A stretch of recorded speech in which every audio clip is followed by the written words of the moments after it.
People tend to hang out with people they like. That usually means people with whom they share values and community and life experiences. But now it appears that our political polarization has grown so wide that Americans who voted differently in 2016 don't want to hang out with each other. That, at least, is the story from the Pew Research Center with regard to leftists. That study found that 47% of liberal Democrats stated that if a friend voted for Donald Trump, it would strain the friendship. For all Democrats, it was 35%. For Republicans, that number was just 13% when applied to Hillary Clinton. Now, maybe that number would have changed if Hillary had won, but there's more than a whiff of elemental scorn Democrats hold for Trump voters. They don't see what was so bad about Hillary that would necessitate a vote for Trump. They think a vote for Trump could never be made in a good faith effort to help the country, but it was rather just an endorsement of Trump's worst behavior. This feeling, combined with the fact that leftists live in bubbles, as Aaron Blake of the Washington Post points out, 47% of people who voted for Clinton had zero Trump-supporting friends. That means that the left will continue to polarize and pillory. Only 28% of Democrats today say they aren't stressed by talking with those who differ on Trump, which means that the vast majority of Democrats won't even deign to discuss the issues. That leads to less knowledge of the typical Republican and the lazy intellectual construct that turns Trump voters into an other to be opposed on grounds of supposed bigotry. That scorn will in turn drive more and more conservatives into Trump's arms. Much of the Trump movement was built on a reactionary and justified anger against leftist character assassination. The left solution, unfortunately, seems to be just more character assassination. I'm Ben Shapiro. This is The Ben Shapiro Show.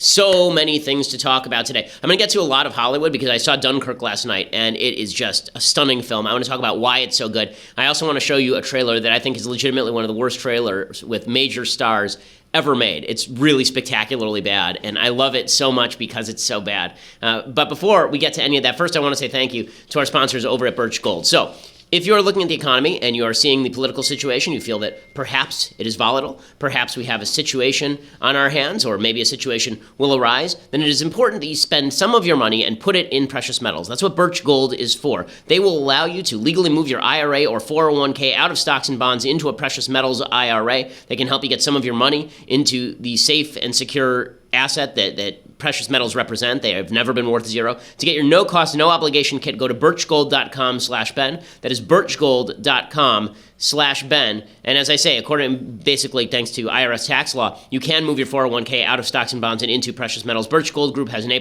rating from the Better Business Bureau, countless 5-star reviews. They're the people I would trust for investing in precious metals. Birchgold.com/Ben. They will send you a comprehensive 16-page kit showing how gold and silver can protect your savings. So go and check them out. Let them know that we sent you. Okay, so a lot of breaking news happening actually right now. So the biggest breaking news, and this literally broke about 5 minutes ago as we're filming this, is that Sean Spicer, the White House press secretary, has now resigned, telling President Trump he vehemently disagreed with the appointment of New York financier Anthony Scaramucci as communications director. According to the New York Times, Mr. Trump offered Mr. Scaramucci the job at 10 a.m. The president requested Mr. Spicer stay on. Mr. Spicer told Mr. Trump he believed the appointment was a major mistake, according to a person with direct knowledge of the exchange. So that's all we know at this point. Anthony Scaramucci, for people who don't know, was actually a major Obama donor.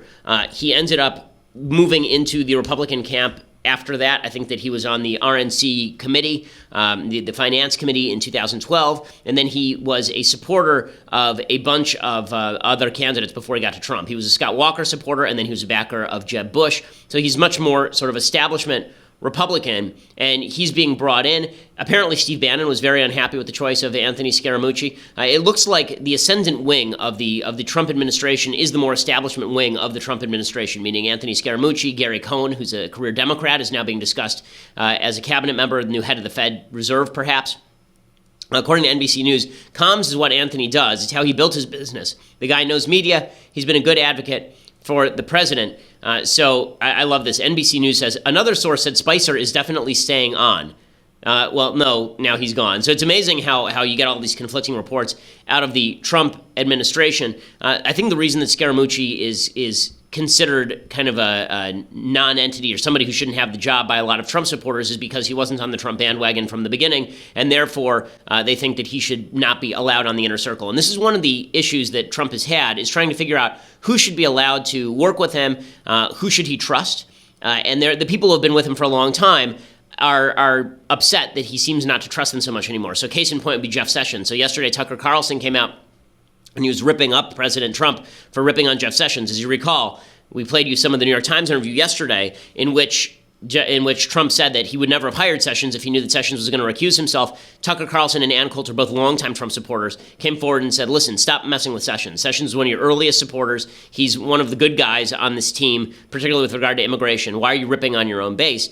And there is a feeling that there's some confusion inside the Trump White House about staffing that is only being exacerbated by a new report yesterday from the Washington Post revealing that academic discussions have been ongoing at the White House regarding President Trump's pardon power. Apparently, they're having lots of talks about what he can do with pardons. Can he preemptively pardon family members? Can he preemptively pardon himself? Like, this is really in the Washington Post. Trump has asked advisors about his power to pardon aides, family members, and even himself in connection with the Russia probe, according to one of those people. A second person said Trump's lawyers have been discussing the president's pardoning powers among themselves.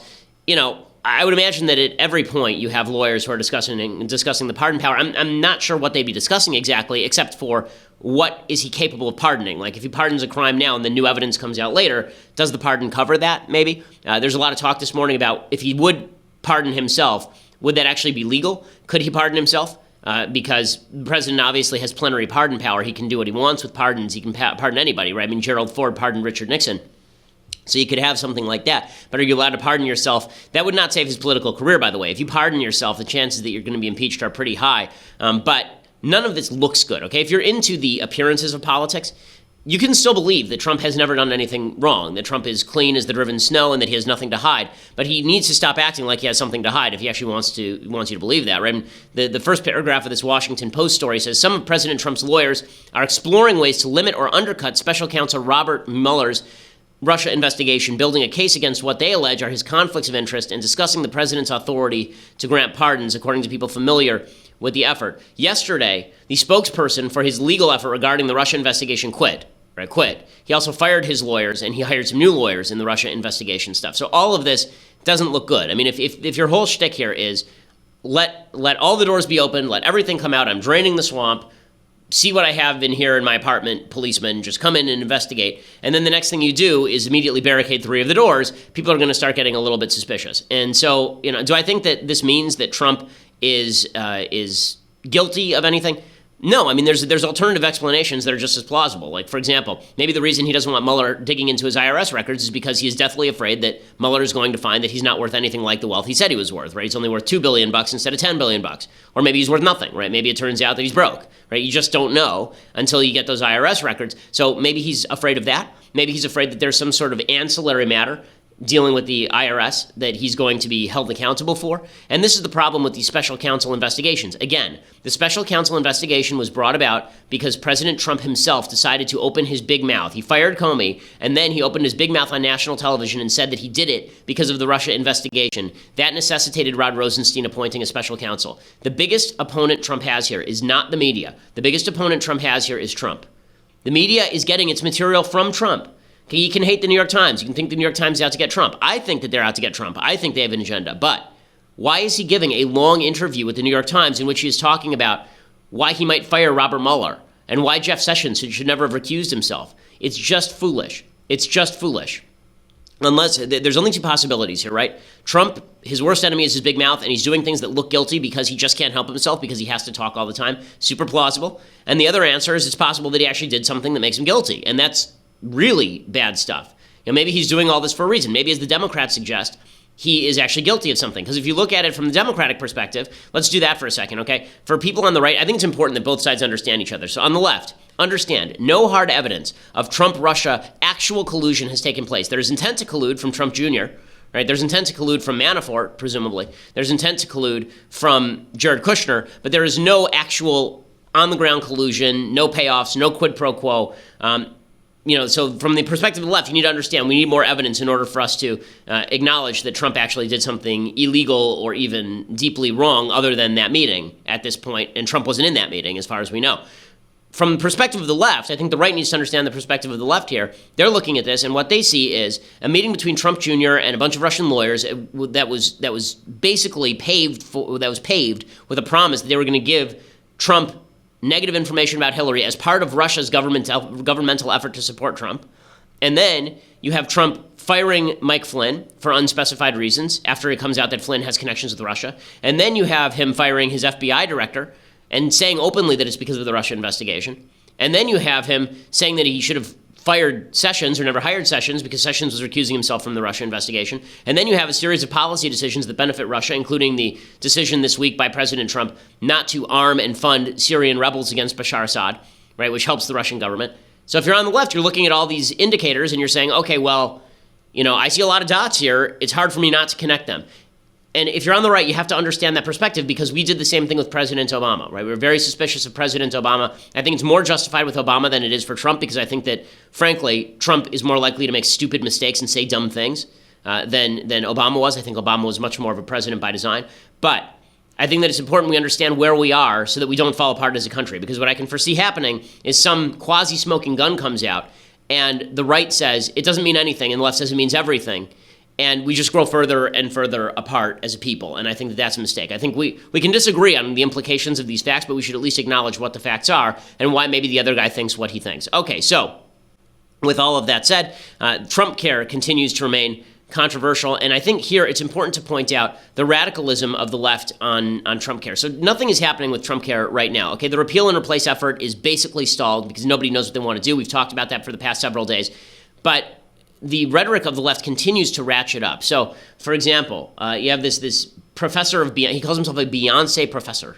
That's really what he calls himself. His name is Kevin Allred, and he's an adjunct part-time lecturer at Rutgers University, which is a hell of a title. He taught a class there called Politicizing Beyonce starting in 2010 because our institutions of higher education are the stupidest places on earth. And Kevin Allred tweeted the other day, John McCain is pretty okay with taking away everyone's health care, so excuse me if I don't have a well of sympathy for his brain cancer.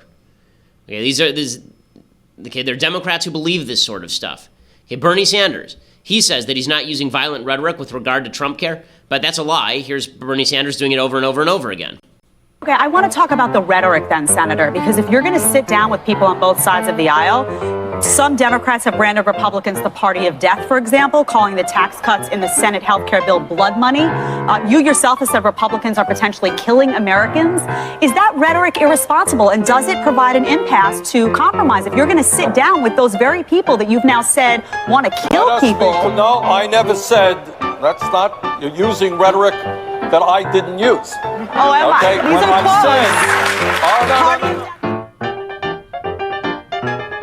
This is an ugly and cynical proposal. This is a proposal which, if adopted, will result in thousands of Americans dying. Enormous pain and death for people all over this country by taking away the health. Thousands of people will die. Of Americans will die. Okay, so that was put together by Reagan Battalion. Obviously, the Democratic rhetoric on this is over the top to the point where you're seeing people take it seriously. And as you know, I don't blame rhetoric for violence because I think that there's always a contingent of crazy people who are going to be triggered. But you have to say that if, as I've explained this before, if rhetoric is a circle and then crazy people are generally outside the circle, as you broaden the circle of rhetoric to get more and more violent or closer and closer to violence, you're going to end up triggering more and more people. So those people who are outside the circle who wouldn't have been triggered by the rhetoric, they are going to be now encompassed in the circle as the rhetoric gets more and more violent. I'm not going to directly blame Bernie Sanders for what happened yesterday in Nevada, but it did have some. But this sort of rhetoric does make things more polarized. It does make things more volatile. What I'm talking about, of course, is Las Vegas police released a video that has been non-covered. I mean, if this had happened to a Democrat, it would be covered all over the media. You've not seen it anywhere, right? Las Vegas police released a video from surveillance cameras. This is from Senator Dean Heller's office. You can see this fellow standing outside the elevator over at Dean Heller's office. He left a note threatening to kill Heller if he voted to repeal Obamacare. Right, the note actually said that it said something like, if you repeal Obamacare, I'm going to die and I'm going to take you with me.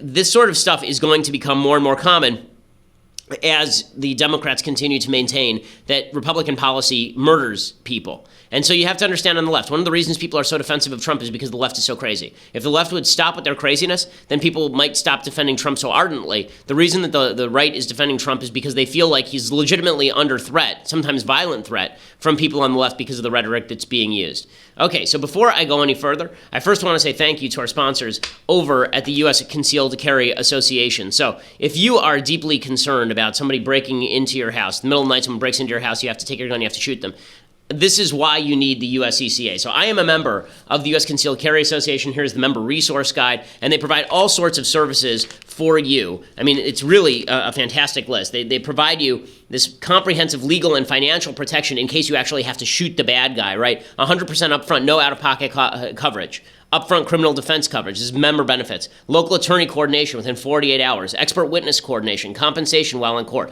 Right? This is what USCCA does. So not only do they educate you and train you, and they make sure that you're legally and financially protected for after you pull the trigger. Right now, if you go to defendmyfamilynow.com, you actually get you can not only get membership if you want it, but you also get 5 big chances to win $1,776 worth of guns and ammo. Defendmyfamilynow.com. You get 5 big chances to win $1,776, right? $1,776 worth of guns and ammo. They want to make sure that you as a law-abiding citizen are armed, and then they want to make sure that you are protected if you ever have to use your firearm. Defendmyfamilynow.com to check it out. You should go and check it out. Again, their list of services is really tremendous, and it's something you should think about in advance because, God forbid, you're in a bad situation.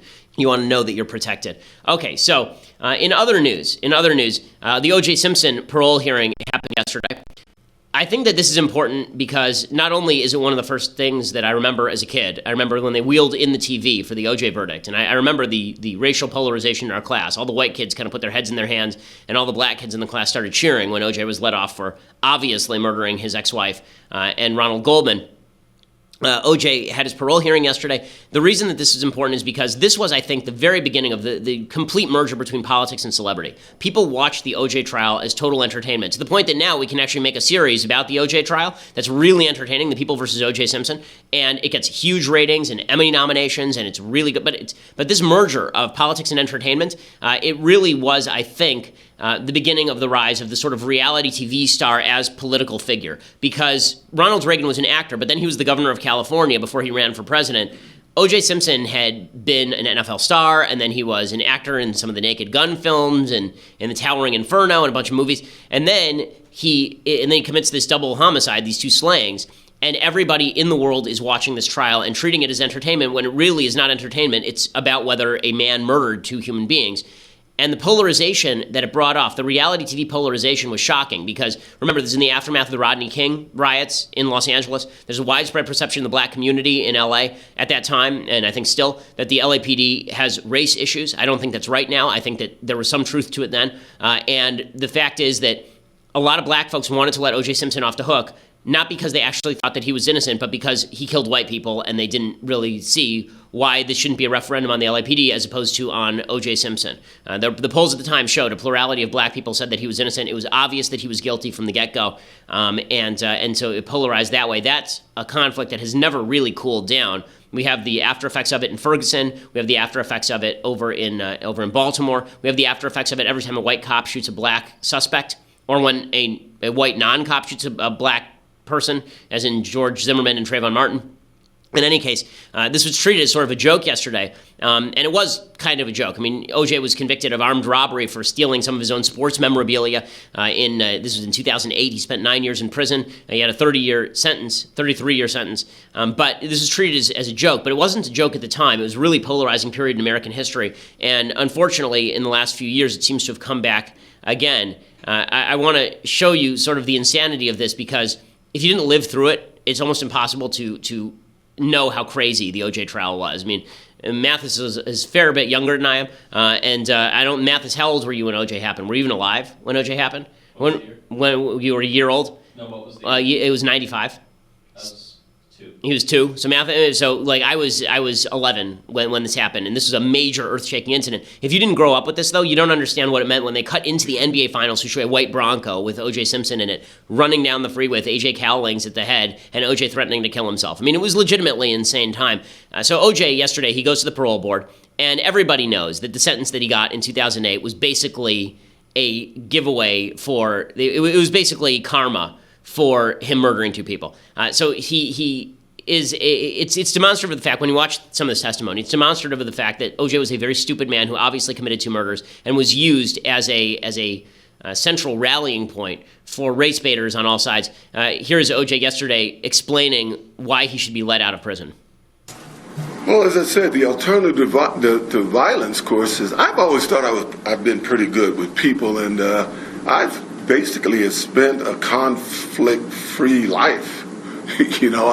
I'm not a guy that ever got into fights on the street and with the public and everybody, but as I said, they give you a bunch of little tools about how to talk to people instead of fighting, instead of throwing punches. Tools that I've used here that, is how you talk to people, it's the tone that you use. The victim empathy was, once again, I didn't really see that. Yeah, okay, he's led a conflict-free life. If you believe that O.J. Simpson has led a conflict-free life, raise your hands. Not so fast, Ron and Nicole. That's just amazing stuff. And then he was let off yesterday. So you have to understand, before this happened, the parole board took a selfie with O.J., so you knew how this was going to go before it even started. And that shows you, once again, the merger between politics and celebrity is really insipid and disgusting. It's why you now have Caitlyn Jenner talking about running for Senate in California. It's why Ashley Judd talked about running for Senate in Kentucky. It's why Al Franken is in the Senate. This is all part of the same general phenomenon that celebrity is celebrity is celebrity, and political celebrity is the same kind as everything else.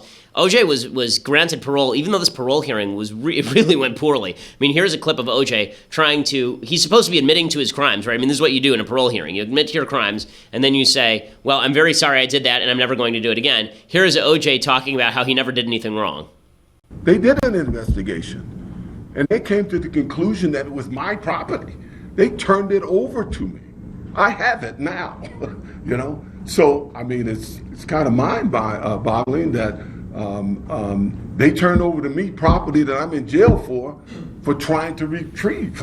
It was my property. I wasn't there to steal from anybody, and I would never, ever pull a weapon on anybody. So you believe that the property was yours? You wouldn't pull a weapon on anybody? It's been ruled legally by the state of California that it was my property, and they've given it to me.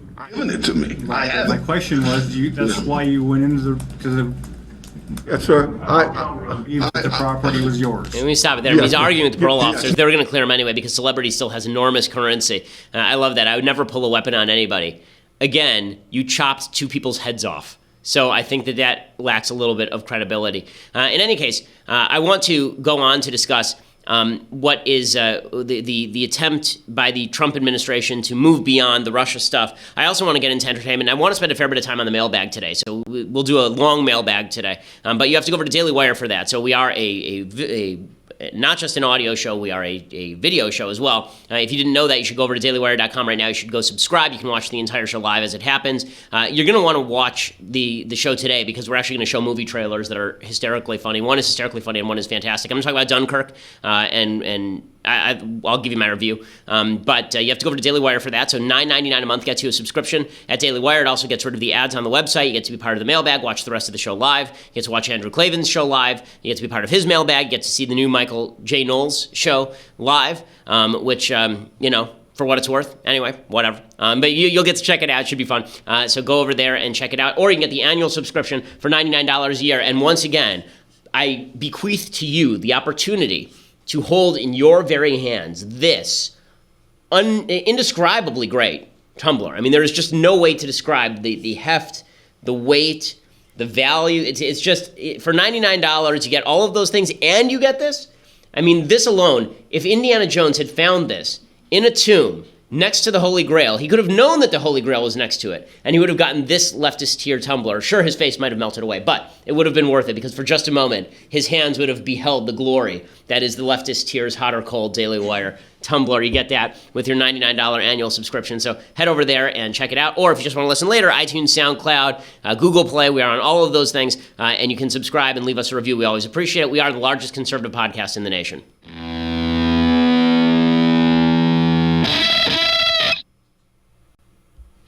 Alrighty, so President Trump is trying to get beyond all of the Trump-Russia stuff. It would help if he got out of his own way, but he is doing some good things, and I want to discuss a couple of the good things that he is doing. So there's a report out that over the first 6 months, Trump promised that for every new regulation that he made, he would cut 2. So far, he is running circles around that, according to James Baird over at Daily Wire, to the tune of 16 regulations eliminated for every new one proposed. So the idea that Trump hasn't done anything is not right. I've said before that what Trump did was Gorsuch and cutting regulations. That remains true. The 16-to-1 ratio comes via numbers presented in a report this week from the Office of Management and Budget that shows the administration is holding true to its vow to be business-friendly. That's why you wonder why the stock market continues to go up, even with all of the unease around President Trump's behavior. The reason is because there's a general perception he's not going to do too much to hurt business, and he's going to do a lot to help it by removing regulations. In Obama's final year in office, the Federal Register set the record for the highest page count ever at almost 82,000 pages. The administration has withdrawn or made inactive a total of 800 proposed regulations that were carryovers. They've identified nearly 300 regulations related to energy production and environmental protection and plans to rescind, review, or delay across the EPA and the Interior and Energy departments. This is a very good move by the Trump administration. That is something that is worthy of pointing out, and he deserves credit when he does things that are right. So that is good. Also, Mick Mulvaney was out there yesterday. Is the director of the Office of Management and Budget, and he is saying that it's time to push what he calls MAGAnomics, right? So Make America Great Again-nomics. Okay, MAGAnomics is basically just conservative economics. I mean, he's going to give you a list of talking points. They're all the things we've been saying for years, but now everything has to be has to have the Trump brand on it. Listen, I'm fine with that. If Trump wants to put his brand on good things and then push them, that's fine with me. Here's Mick Mulvaney discussing what they're going to do with tax reform. Oh, that's the politics, obviously, is the art of the possible. I don't think we've given up on that low possible corporate rate. In fact, I'd love to see a 15% rate. I'd love to see less. But the truth of the matter is that we're still pushing for that lowest possible corporate rate we can. Why? You know, the Democrats will say it's a giveaway to big business. It's not. We're trying to get back to a healthy American economy. We define that as 3% growth. We introduced the term this week called MAGAnomics, which is sort of this unifying theme of everything we're trying to do to get the healthy, traditional American economy back on track. And to have that, you have to have a lot of capital investment. You have to make people more productive, and that means businesses need to invest more. And that's what we're shooting for on tax reform. Okay, well, that's all good stuff, and I hope to see President Trump pursue that. In order to do that, he's going to have to get out of his own way. As we say, you know, Spicer is out, Scaramucci is in. He's got a whole new set of lawyers on the Russia stuff. He should put all of that to the side, and he should stop talking to the press, and he should just pursue what it is that he wants to pursue. I think one of the big problems here is that he's not sure what he wants to pursue, but hopefully he can consolidate around something so we get some good policy out of this administration. Okay, so we're going to do some things I like and some things I hate. They're almost combined today. So we're going to do things I like and things I hate. Before we get to that, I first want to say thank you to our sponsors over at Skillshare. So if you're in the job market, you know that you can't expect to be at the same company for 20 years. That if you are at a company for 3, that's now considered a long time to work at a company. And when you move, if you want to have any upward mobility in your career, you're going to have to learn new skills all the time. Well, that's where Skillshare.com comes in. Skillshare.com allows you to learn 15,000 different classes, design, business, and more. New skills, you can learn a new one every day. They're 45-minute classes. Things like design, Adobe Illustrator, logo design, typography, animation, and photography, and marketing, entrepreneurship, branding, web design, public speaking, right? Illustration and watercolor. I've told you this before, but yes, pathetically enough, I'm taking a watercolor class. It relaxes me, folks. But in any case, Skillshare.com is the place where you can learn to broaden your skill set. That makes you more marketable. It means that you will make more money in the marketplace. That's what Skillshare.com is for. Go over to Skillshare.com right now. Use /Shapiro, Skillshare.com/Shapiro, and you get a free month of unlimited access. Once you've got it, you're not going to want to give it up because it's just, the learning doesn't stop at Skillshare.com/Shapiro, and that's where you can redeem your free month. Again, it is just, it's a great place for you to broaden not only your personal horizons, but your business horizons, and hopefully that results in a more lucrative career. Okay, time for some things I like and some things that I hate. So, things I like. I saw this yesterday, and I have to say, this is the greatest trailer I have ever seen in my entire life. It is a phenomenal, phenomenal trailer. It's Michael Fassbender and J.K. Simmons and Rebecca Ferguson, all these top-line stars, and it's basically a serial killer in Norway. Okay, so they're trying to do Girl with the Dragon Tattoo, and it's really amazingly bad. It's so bad, this trailer. Like, and I really like Michael Fassbender as an actor. Like, I'll watch him in virtually anything. I will watch this with great enjoyment. It is called The Snowman, and it is so horrifying. I'll play it, and then I will explain why I love this so much. It's like a parody.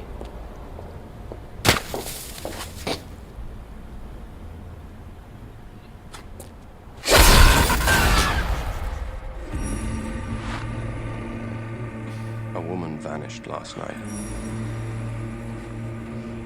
We just found the body. Prince?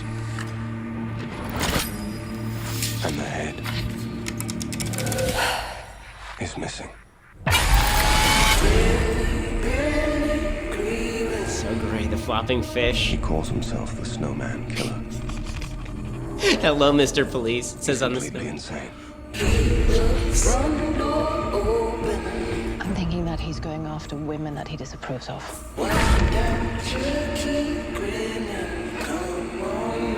The only thing we know for sure is that he's playing games with us. Yes! Okay, so it's so great. Pause it for a second. Just pause it for 1 second. I want to play more of it because it's so wonderful. Okay, so first of all, it's like they took every line from every serial killer film that was the most cliched, and it's like serial killer Mad Libs. It's like he's totally insane. The only thing we know is he's playing games with us. And then they took the least threatening thing on planet Earth, a snowman, right? Like the guy from Frozen, like the snowman. And then they tried to make this into some sort of intimidating figure. Okay, so it's not even like clowns, which are creepy, like in It, okay? You have a creepy clown. In order for you to make a creepy film, you can take something that's like a childhood thing, but it has to be inherently a little bit creepy. So clowns are a little bit creepy just inherently. It's a person with a mask on that's a little bit creepy just to begin with. But you can't take like Winnie the Pooh and make Winnie the Pooh scary. There's just no way to do it, right? Even if you're gonna do Chucky and make Chucky scary, it has to be like a deformed doll with like a cut on its head. Like it has to be scary looking. Okay, this is not scary. It's just a snowman. And like, hello, Mr. Police. Like, oh, it's so great. I love it so much. And I just love that Hollywood is making films that, like, they got top name cast because this is a best-selling novel because people have no taste whatsoever. You know, Dunkirk will probably open to $35 or $40 million this weekend. It is the best film of the year. This will probably open to $35 or $40 million the weekend that it opens, and it looks like it's going to be the worst film in history. I need to play a little bit more of it just so you can hear that every single line is a cliche. I'm telling you, it's a cliche Mad Libs. It doesn't matter. They took lines from like Insomnia, and then they took a line from Silence of the Lambs, and they took a line from, and then they took like every serial killer movie. They just took a random line from it and stuck it in. I have to play a little bit more because I just can't stop watching this. It's so addictive. We need a way to lure him out. Yes! Be careful. We don't know what we're dealing with. Yes, we don't know what we're dealing with. Hey, another snowman. He's been watching us the whole time. He's been watching us. Snowman, cutting things up into little pieces. He's taunting us. He's taunting us. If we don't find him, this is never going to stop. Thank you, Captain Obvious. Another missing woman. There's something we're not seeing. Yes, there's nothing we're not seeing. We celebrate the way this has brought us together. Anyone can see that he's trying to hide something. Anyone can see that he's trying to hide something. Okay, I can stop it. I'm sorry. Every single, like, so the only scary thing in the entire trailer is like somebody with a mask on, right? That's why you don't use snowmen as your prop in a horror film, guys. Like, really, it's a snowman. Like, I'm waiting to hear, 'cause it's summer, like from Frozen, right? He's just gonna break into that. And the Snowman Killer, oh, so great. So thank you, Michael Fassbender, for starring in what obviously is going to be the worst film in human history, coming out in October. I could not be more excited about this, and I will buy 17 tickets. So I will be one of the people making this $400 million at the box office. I love it so much. Okay, so now for a thing I actually really like, and that is, I saw Dunkirk last night. I went to the premiere last night at the ArcLight, which meant I got a cool Dunkirk hat as well, which is awesome. But in any case, I will show you some of the trailer. It is a unique war film. It is not Saving Private Ryan. It is not Band of Brothers. I'm not a huge Saving Private Ryan fan. I am a huge Band of Brothers fan. It is a very, very different film. It is so creative, and it is brilliant in a very different way. Here's some of the trailer.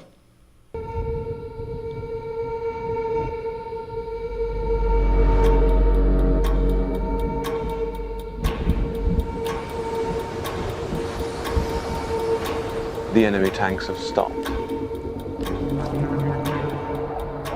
Why? Why waste precious tanks when they can pick us off from the air like fish in a barrel?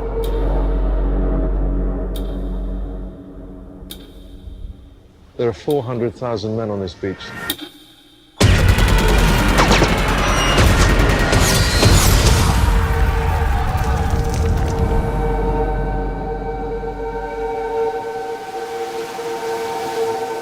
So it's really a gripping film, but it's not gripping in the way that Saving Private Ryan's opening scene is gripping, where you just get nonstop violence and people's guts being blown out and the randomness of it. What you get from this is something very different. Saving Private Ryan is done in classical style. It's sort of done like, I always forget the name of the film that was nominated last year, Ridge, what is it? Hacksaw Ridge, thank you. I always mix it up with Heartbreak Hill or whatever, Hamburger Hill is the Clint Eastwood movie from the 70s. But in any case, that film is done in very classical style. So is Saving Private Ryan. You learn the backstory of the characters, and then it takes you in narrative form through an entire arc to a logical conclusion as to where this ends.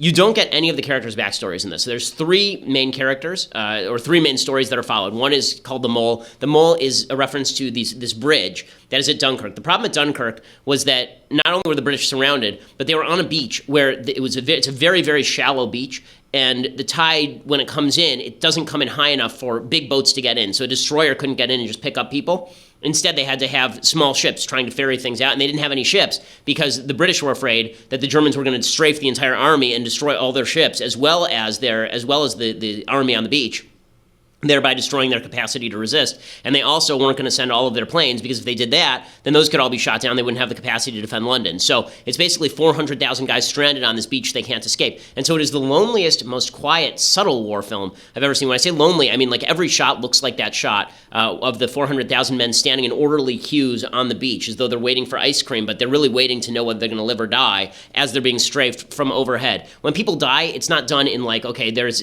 in Band of Brothers or Saving Private Ryan fashion, where there's like a leg over here. It's actually done in almost classical fashion. It's not a particularly bloody film. You don't see people, with their body parts torn off, because that's not the point of the film. Like, he just assumes that you know that war is going to be bloody. But what he does do is he shows you almost the casual violence of war, and he shows you the small actions by quiet people. The whole point here is that it's amazing. Most people in America no longer even know somebody who serves in the military presently. There are about 2 million people who served active duty or are serving active duty in the military, and they aren't all serving on various bases, but there are lots of people who are in the National Guard and such.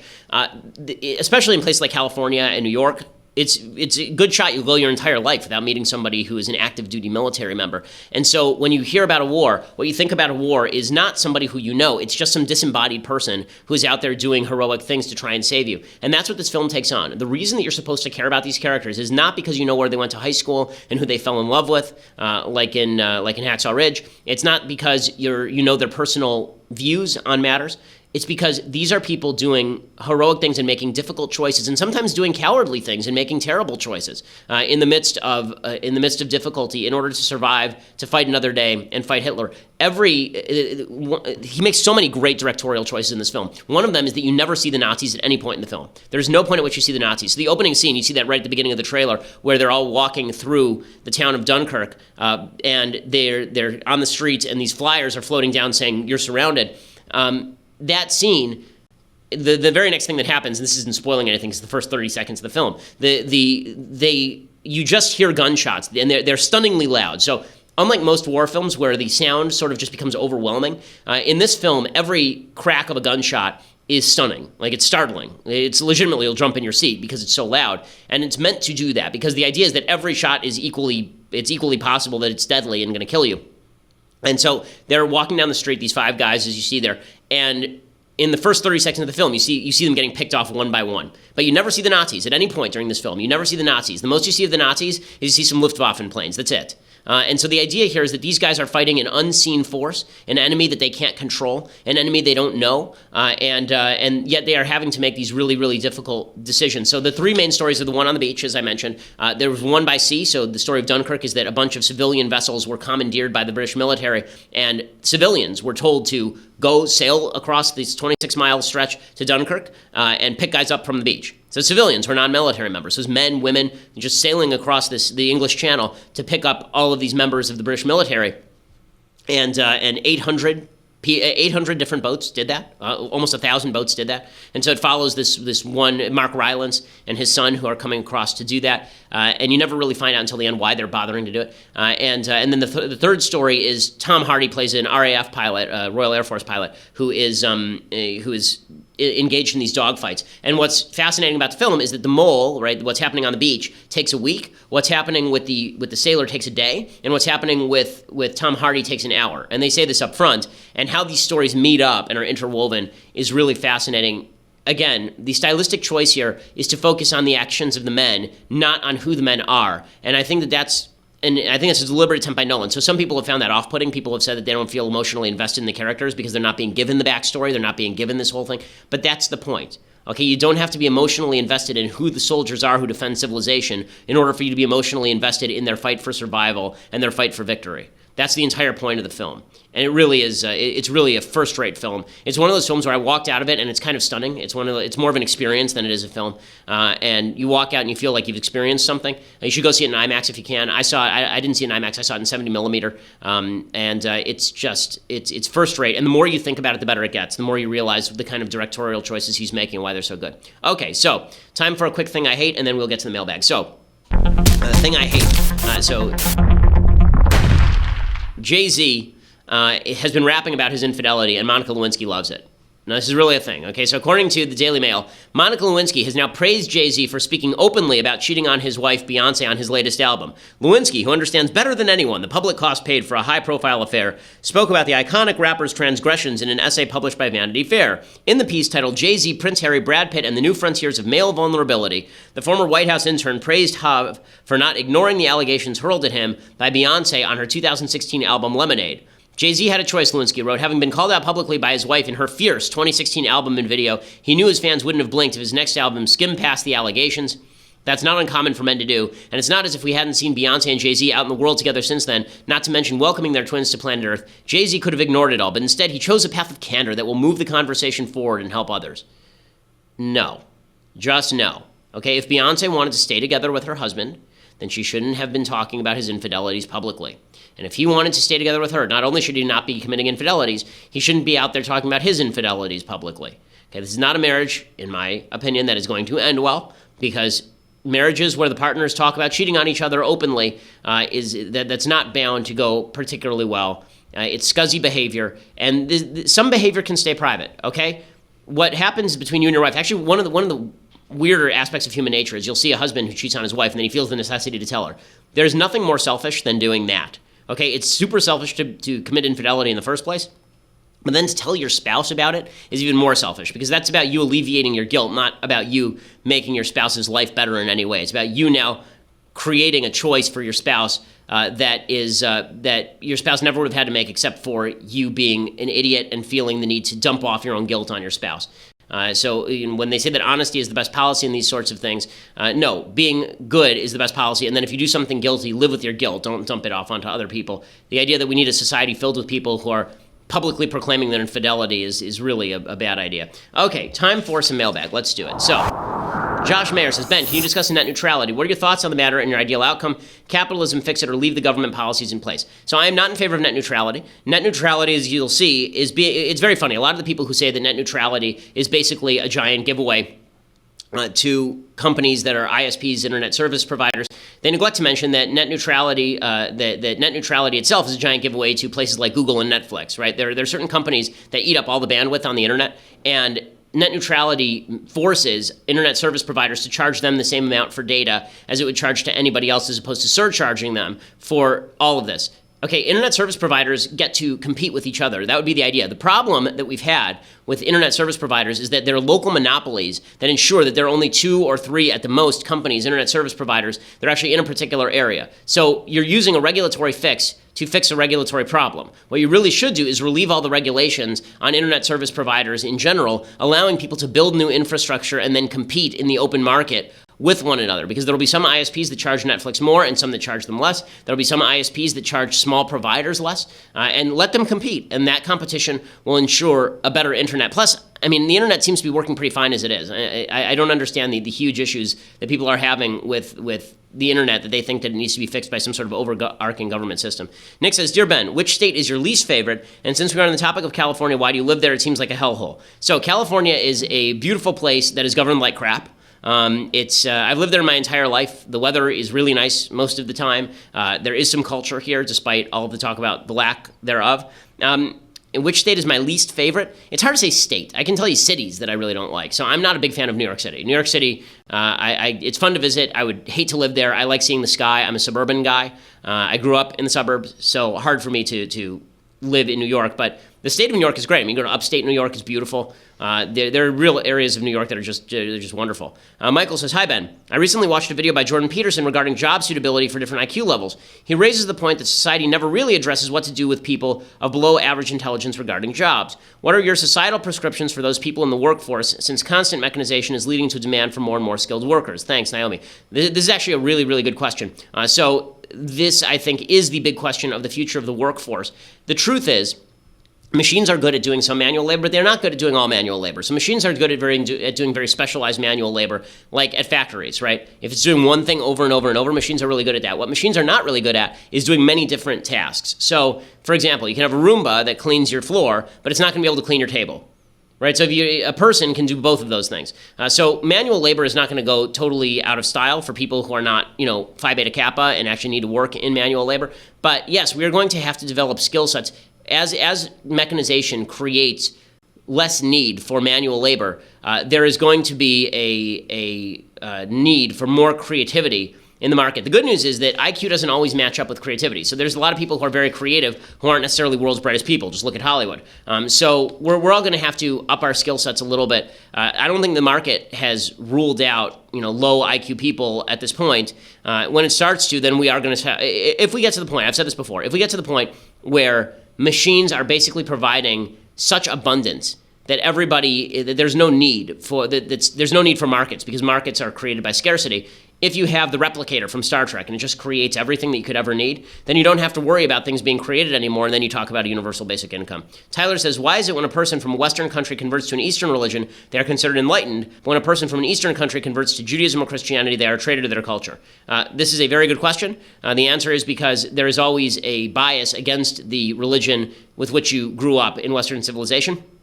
If you grew up in an area where everybody's conservative and you become lefty, then you are considered an enlightened member of the upper class by people in the big cities. And the same thing is true with regard to religion. You're moving beyond your boundaries. Never mind that if a person from the East converts to Judaism or Christianity, they are considered a heretic very often, or they're considered a rube. That's just because we as a society have learned to hate ourselves in a lot of ways. Evan says, "In what circumstance do socks go with sandals?" So as someone who used to wear socks with sandals and found it extraordinarily comfortable when I was a teenager, I will say in situations in which you are not publicly seen, that would be the proper answer. Because I got to tell you, I'm not a big sandals fan in general, particularly for dudes, right? Dudes should not wear sandals because feet are ugly. So like dude feet, not something people want to see. Put on some shoes. It just looks smelly and terrible. Like, please don't do that. Okay, Chris says, "Last year Ted Cruz voted against bills to increase veterans' benefits.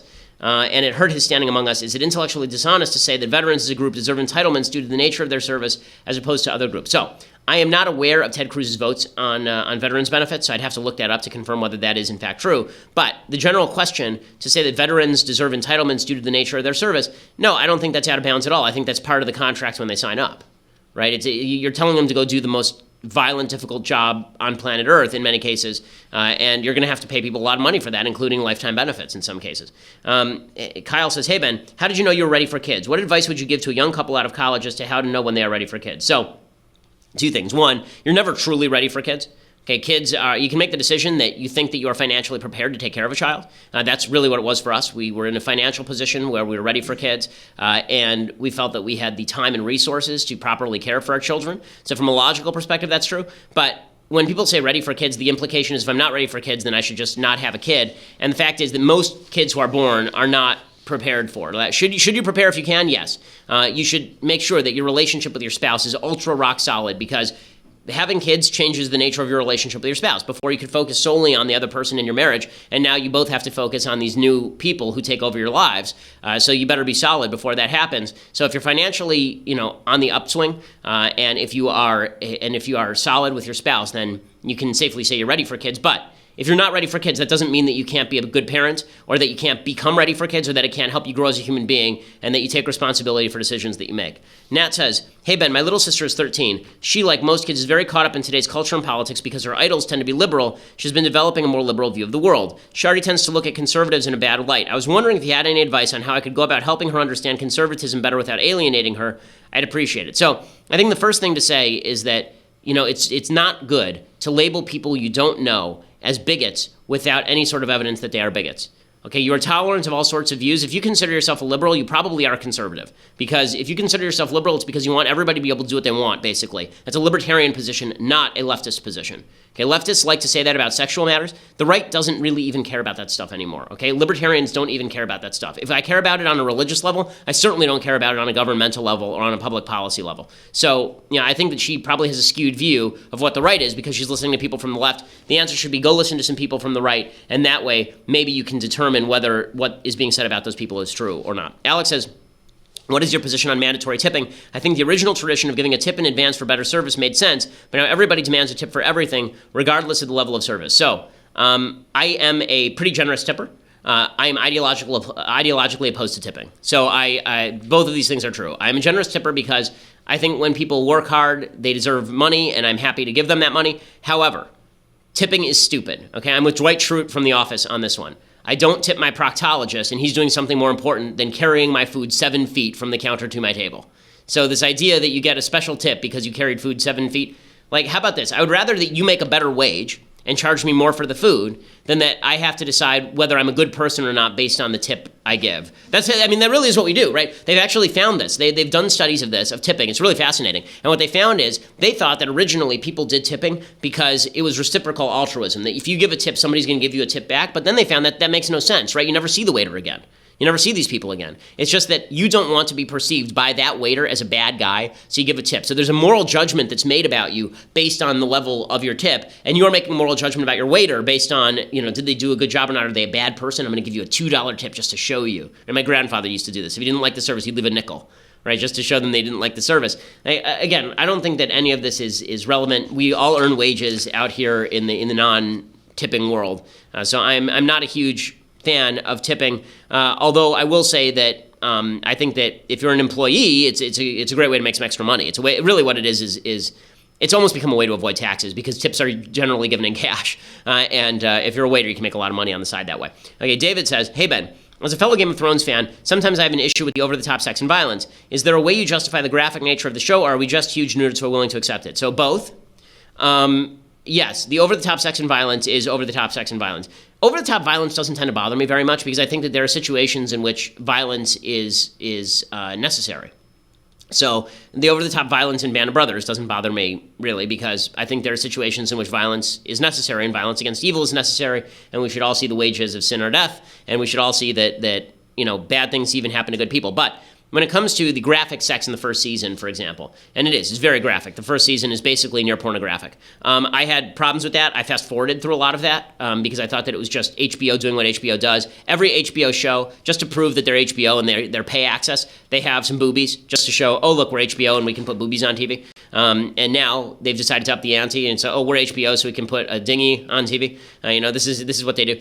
So I don't think there's a way to justify it. I think that you can say overall the show's great. I think you can fast forward those scenes. I think that, but I'm not going to justify what I think are bad artistic choices. There are situations in which nudity on screen is actually useful to the story. So I think of two cases in particular, A Clockwork Orange, where there is some nudity on screen, but it's directly designed to demonstrate the evil and vulgarity of the villains and their inability and what the brainwashing program has done to this one guy afterward. And there's another movie called The Pawnbroker that I think I've recommended on the show before with Rod Steiger, about a Holocaust survivor, and there's one scene where he runs a pawn shop, and a woman comes in and she bears her breast in front of him, and it's used as a gateway for a flashback to his wife was in a concentration camp with him, and she's being raped by a Nazi officer. So there you have a case. But both of those cases typically are not erotic, right? Both of those cases are rape scenes. So I think in rape scenes, very often you have to show that stuff in order to show how vile and evil rape is and why rapists should be castrated or killed because they're the most evil people on earth. But in terms of like erotica, showing erotic stuff on screen, I don't think that's hardly ever necessary. In fact, the most romantic scenes of all time are rarely sex scenes. Those are usually the most forgettable, right? The romantic scenes are the ones that are from the 1940s where, people barely touch and the tension is just tremendous. Most romance is sexual tension, not sexual release. And it seems that most of today's movies focus in on sexual release and not sexual tension. Okay, so we will be back here next week. Next week, I will be traveling to Washington, D.C. to testify before Congress, and we'll give you all the updates on Berkeley. As of Monday, right now, Berkeley is saying that they are going to try and give me a slot. They pledge that they will make the event happen. So thank you for all of your support, folks, and hopefully they'll fulfill that pledge. We'll see. They kind of jerked Ann Coulter around, so we'll see if they jerk me around as well. But hopefully they'll keep their pledge. We'll give you the update. I'm Ben Shapiro. This is The Ben Shapiro Show.